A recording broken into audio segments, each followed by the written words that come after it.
সারিকা প্রথম কোনো দাওয়াতে এসেছে। তার অসাধারণ সৌন্দর্য সব অতিথির দৃষ্টি কেড়ে নেয়। এমনকি তার ছোট বোনের বাগদত্তাও এগিয়ে এসে তার সঙ্গে ফ্লার্ট করে বসে। এতে ছোট বোন তো হিংসায় জ্বলে যায়। ছোট বোনের পক্ষ নিতে সারিকার মা এগিয়ে এসে অভিযোগ করে সারিকা নাকি অতিরিক্ত খোলামেলা পোশাক পরেছে, অথচ ছোট বোনও ছিল একই ধরনের স্ট্র্যাপলেস পোশাকে। তখনই সারিকা বুঝে যায় মা ইচ্ছা করেই তাকে অপমান করছে, আর সে সঙ্গে সঙ্গে প্রতিবাদ করে। কিন্তু মা তখন সারিকার আনা উপহারটা তুলে ধরে বলে এটা ভীষণ সস্তা। পরের মুহূর্তেই সে সবার সামনে সারিকাকে চড় মারে এবং ঘরে চলে যেতে বলে, যেন পরিবারের মান সম্মান নষ্ট না হয়। আর পরিস্থিতি বেগতিক দেখে একজন লোক গোপনে সেই দৃশ্যের ভিডিও সারিকার স্বামী হাসানকে পাঠিয়ে দেয়। ভিডিও দেখে হাসান সঙ্গে সঙ্গে বহু কোটি টাকার বৈঠক স্থগিত করে। সে সেক্রেটারিকে নির্দেশ দেয় যত দ্রুত সম্ভব দেশে ফেরার টিকিট কাটতে। এদিকে মায়ের চড়ে সারিকা পুরোপুরি ভেঙে পড়ে। ছোটবেলায় সে পরিবারের কাছ থেকে বিচ্ছিন্ন হয়ে পড়েছিল। বড় হওয়ার পর বাবা মা তাকে খুঁজে এনে বাড়ি ফেরায়, কিন্তু ফিরেই তারা তাকে ছোট বোনের জায়গায় বিয়ে করতে বাধ্য করে। দত্তক মায়ের চিকিৎসার খরচ মেটানোর জন্যই এই কাজ করা হয়। বাবা মা আর ছোট বোনকে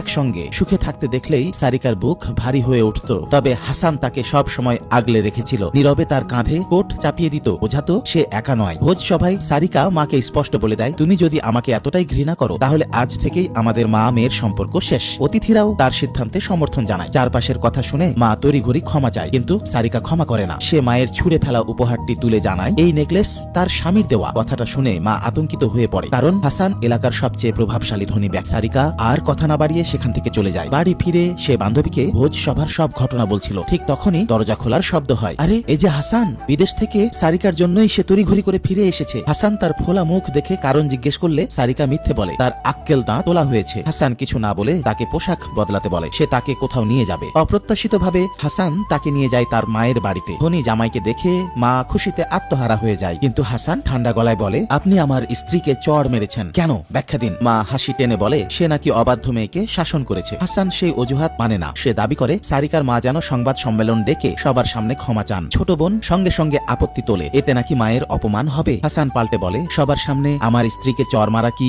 অপমান ছিল না? হাসানের দৃঢ়তা দেখে ছোট বোন সারিকার কাছে ক্ষমা ভিক্ষা করে। সারিকা এক মুহূর্ত দ্বিধা না করে তাকে প্রত্যাখ্যান করে। দর্শক বন্ধুরা, আপনাদের নাম আমার গল্পের নায়ক নায়িকার নামের জায়গায় শুনতে চাইলে কমেন্টে নাম জানান। এভাবেই আসবে সেই নাম কোনো